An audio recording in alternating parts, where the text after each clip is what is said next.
नमस्कार सभी साथियों को। आज हम जयशंकर प्रसाद की प्रभो कविता का पाठाध्ययन करेंगे। हिंदी साहित्य के प्रसिद्ध छायावादी कवियों में जयशंकर प्रसाद का उत्कृष्ट स्थान है। उन्होंने प्रभो कविता के माध्यम से ईश्वर की वंदना की है।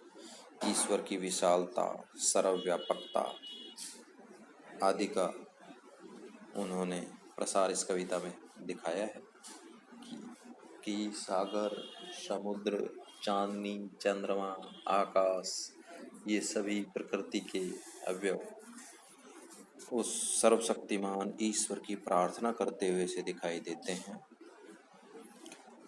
प्रभो कविता की प्रासादिकता, भाषा, तत्समता अनन्य है।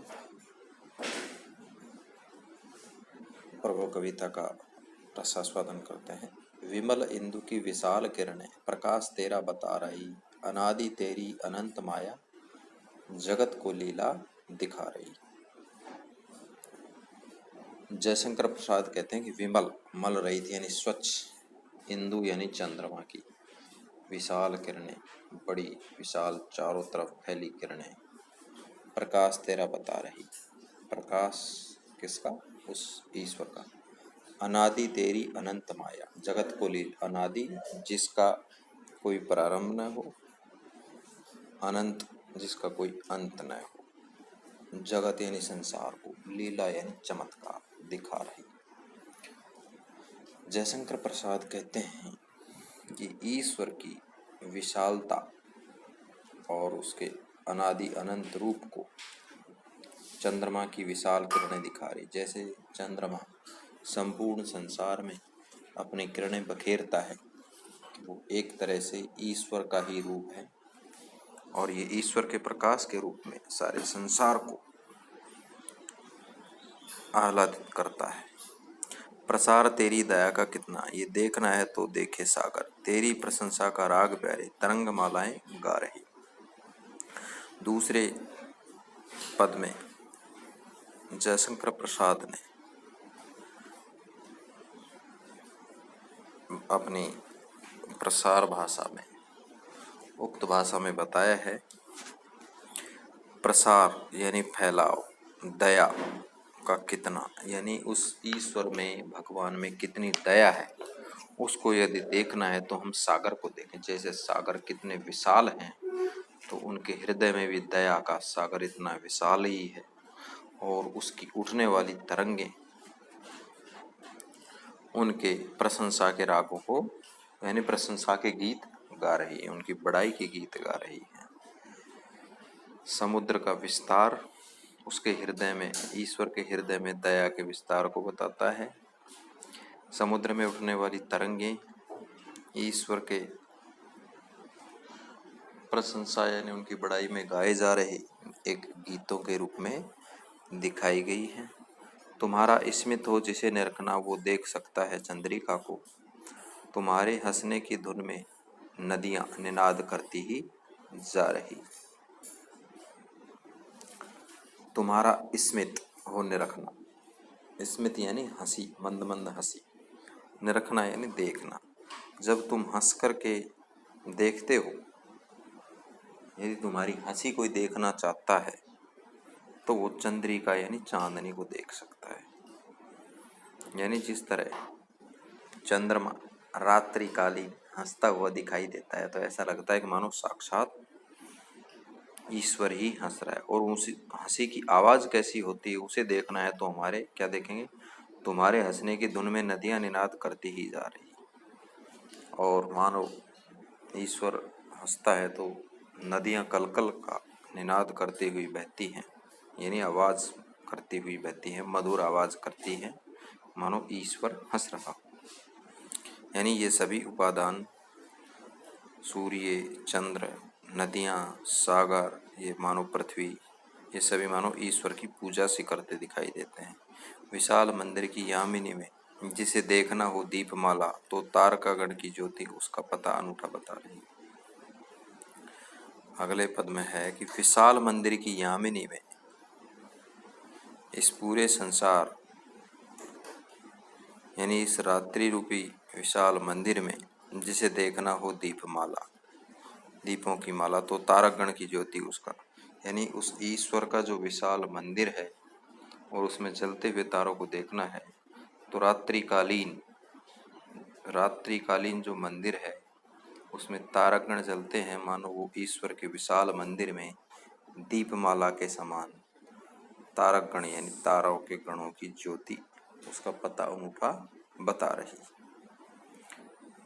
प्रस्तुत पद से तात्पर्य है कि उस विशाल ईश्वर के मंदिर को हम देखते हैं और उसकी सर्वव्यापकता को देखते हैं, तो कहते हैं कि उस विशाल मंदिर में, रात्रिकालीन विशाल मंदिर है, रात रूपी मंदिर है, उसमें चारों तरफ तारे ही तारे हैं और वो दीपक के रूप में जलते हुए ईश्वर का अनूठा पता बताते हैं। प्रभो प्रेम में प्रकाश तुम हो, प्रकृति पद्मिनी के अंशु माली, असीम उपवन के तुम हो माली, धरा बराबर बता रही। अगले पद में बताया गया है कि हे प्रभु, तुम्हारा जो प्रकाश है वो प्रेममय है, प्रेम से युक्त है। प्रकृति रूपी पद्मिनी यानी कमल, कमलिनी के अंशुमाली यानी सूर्य, असीम उपवन के तुम हो माली, असीम यानी जो कभी भी खत्म नहीं होने वाला उपवन, बगीचे के तुम माली हो। धरा बराबर बता रही, धरा यानी ये पृथ्वी बताती है, क्या बताती है कि इस पृथ्वी पर जितने भी जीव जंतु जानवर पेड़ पौधे हैं वो उपवन के समान है, और उस प्रकृति रूपी पद्मिनी यानी प्रकृति रूपी कमलिनी को खिलने के लिए कौन सा चाहिए? सूर्य का प्रेममय प्रकाश चाहिए। उस ईश्वर की सर्वव्यापकता को बताते हुए कहते हैं, और यदि हमें ये देखना है तो ये पृथ्वी पर हमें दिखाई दे जाएगा। ये धरा यानी ये पृथ्वी हमें बता रही है। जो तेरी होवे दया दया निधि, तो पूर्ण होता ही है मनोरथ सभी, ये कहते पुकार करके यही तो आशा दिला रही। अंत में महाकवि जयशंकर प्रसाद कहते हैं कि हे ईश्वर, हे प्रभु, जो तेरी दया होवे, यदि तेरी दया होवे, दया निधि यानी दया के खजाने, दया के सागर, तो पूर्ण मनोरथ होता ही है। मनोरथ यानी मन की इच्छा अवश्य ही पूर्ण होती है। यदि ईश्वर की दया हो जाए, उस दया निधि की दया हो जाए, तो मनोरथ यानी इच्छा मन की पूरी होती है। सभी ये पुकार करके कहते, यही तो आशा दिला रही। सभी के मन में ये आशा और विश्वास होता है और वो पुकार करके कहते हैं कि यदि उस प्रभु की थोड़ी बहुत दया निधि की दया हो जाए तो मन की इच्छाएं पूर्ण हो जाती हैं। प्रस्तुत कविता खड़ी बोली हिंदी भाषा, जैसे अपन ने पिछले अध्यायों में पढ़ा था, उनमें अपन ने पहले पाठ में तुलसीदास अवधी भाषा, दूसरा पाठ सूरदास ब्रज भाषा, फिर एक पाठ सेनापति और देव पढ़ा था, उनकी भी ब्रज भाषा थी। उसके बाद हमने पढ़ा था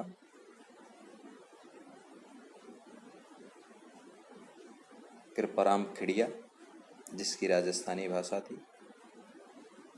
इस तरह से ये पाठ हिंदी साहित्य में खड़ी बोली के रूप में प्रचलित है। प्रभु कविता की भाषा खड़ी बोली हिंदी है, जिसका वर्तमान मानक रूप हिंदी राजभाषा है। इसमें संस्कृत से आए हुए मूल शब्दों, तत्सम शब्दों का समावेश होता है। इसकी खड़ी मात्रा के रूप में प्रचलित है, इसलिए इसको खड़ी बोली हिंदी के रूप में जाना जाता है। सभी छात्र इस कविता को कंठस्थ करेंगे, इसके भाव को ग्रहण करके समझेंगे और अपनी अभ्यास पुस्तिका में अवश्य ही इसे लिखेंगे।